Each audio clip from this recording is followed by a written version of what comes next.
So I thought it would be fun to take you thrifting with me today and show you how I look at things when I'm searching for pieces, what catches my eye, what I end up leaving behind, and how I'm already picturing things styled before they even come home.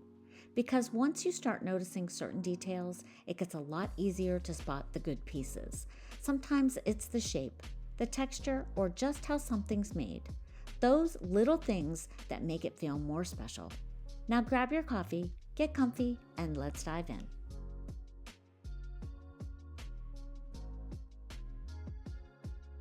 This one I spotted from aisles away. You see, vintage oval frames are actually pretty hard to come by, so when you see one, it's usually worth taking a closer look. Right away, I could see the old glue where the picture was, and when I flipped it over, you could really see its age just by the way it was put together. Those are the kind of details I always pay attention to, and for $1.99, it went straight into my cart. When I got home, I gave it a good clean with some furniture oil and decided to keep things simple.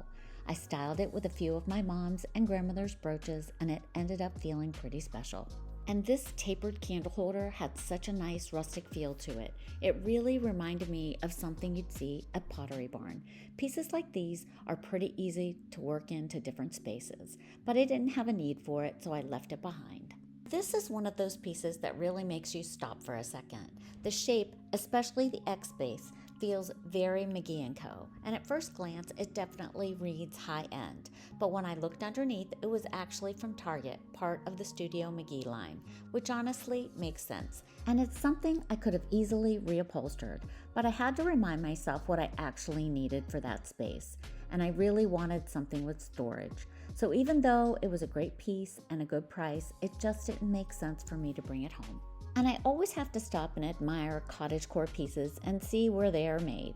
There is something about picking them up and turning them over. A lot of them have that older European feel to them, and even if I don't have a place for them right now, I still like to take a second and consider them, because you never know when an idea will strike. Another cute find was this vintage Avon Mallard trinket dish for $4. I could just picture it on a stack of books next to a candle holding matches. It's those small, charming details that make a space feel curated. At the same thrift store, I came across this woven lampshade, brand new in the packaging for $2. And honestly, I needed it. I had a lamp at home that didn't have a shade, so this one just made sense and was such a great deal. And this wooden salad bowl was another one I almost brought home. I loved the scallop detail, and honestly, after watching the footage back, I kind of wish I had picked it up. But I have so many wooden bowls already, so it stayed. It's one of those pieces that can look completely different with the right styling. I also picked up a few pieces for future projects and videos, so you'll probably be seeing these again soon. This is something I've never done before. I actually grabbed a mystery bag for $5.99 because one of the pieces really caught my eye, but I wasn't expecting much from this, and I'll show you exactly what's in it when I get home. Next, I spotted a couple of pieces that just screamed gift potential. This heavy silver bread basket for $10 would be perfect for packaging a Mother's Day gift, a plant, or even used as a small tabletop display.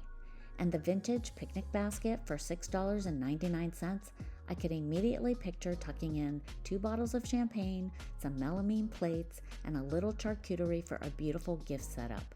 I love finding pieces that can serve both function and style. It's those small touches that make giving feel thoughtful and elevated. Then I brought home this little mom and baby elephant statue for $3. It had a couple of chips and cracks, but I just couldn't resist it. When the trunk is up, it's supposed to represent good luck, prosperity, and positive energy, and it felt like a piece worth rescuing. At home, I gave it a quick clean and sprayed it first with some gold metallic paint and then a dusting of champagne bronze to tone down the color. Something as small as this can instantly add character and personality to a shelf or a tabletop. It's proof that thoughtful touches don't have to be complicated. And I always love taking a little time for the fabric sections. Blankets, scarves, tablecloths, and even little pillow finds. And these gauze type scarves are one of my favorite tricks. They can be used anywhere you need to add a little softness. My favorite way to style them is as a runner on a table with lots of candles to make the perfect tablescape. And this was another one I kept thinking about. It was $1.99 and looked like it might be silver plated, and I was playing with it in store. You could pair it with a tray, a crystal plate, a small bowl, and create such a curated look. Pieces like this are so versatile, but there was only one, and if there had been two, I definitely would have brought them home. I also came across this IKEA wine rack, and I've been seeing people use these as towel holders lately, which is such a smart way to repurpose something simple. And this wicker file basket came home with me. It's so sturdy and substantial for the price. I love the color, and the flat top makes it really functional for storage or even styling. When I got it home, I gave it a couple of dunks in some hot water and some dish soap and disinfectant and left it dry on my washer. It's one of those pieces I can't wait to use. And then I found this piece that I genuinely could not figure out. I've looked it up and I still don't know exactly what it is. It could be decorative, it could be functional. I feel like it could hold papers, pictures, and maybe even be styled with a towel. But I'm curious, what do you think? Does anyone know what this is? Then there was this fun little vintage gold lame clutch. Pieces like this are so easy to style and are an unexpected surprise when displayed on a vanity or a dresser, a hook, or even just propped up on a small easel next to a tray of perfumes. Then this teal glass pitcher really stood out to me. It's actually from Pier 1, and it has that heavier cut glass feel that instantly makes it seem like a little more substantial. I didn't need it, but I could already picture it styled with tulips for spring or Easter, or even used as part of a gift, just adding fresh flowers and giving it as a vase. It's one of those pretty pieces that feels special, but is still really functional. And this wooden men's jewelry box was only $1, so I couldn't pass it up. It has that simple, solid feel, and I love that it has a clear front. It would be really pretty styled with something inside, or even hung on the wall as a small shadow box.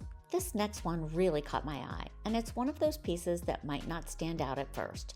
I wouldn't use it as a purse though. I think it would look beautiful styled on a peg rail with some real touch tulips. It's one of those pieces that can add a lot of texture to a space. And I just want to take a moment to point out pieces like this. You see, thrift stores are such a good place to find little craft items for your stash, especially when they're only a couple of dollars. And this grapevine garland, for example, could make a beautiful spring wreath. I didn't pick it up though, since I already have my spring wreath. I also always look at easels when I see them, but this one was a little too bent and wobbly, and that's one of those things where it's better to leave it than try to make it work.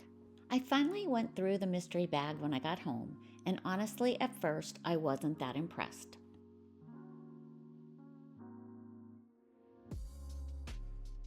The piece that had caught my eye, this vintage lipstick holder, was actually missing a stone. So I wasn't expecting much. But then I started looking things up, and some of the religious pieces were going for around $10 to $25 each, and there were quite a few of those in the bag.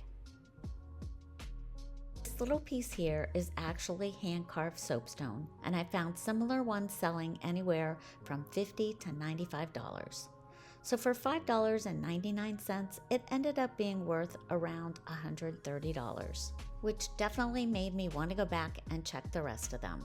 I hope you enjoyed thrifting with me. Thanks so much for watching, and I'll see you next Saturday.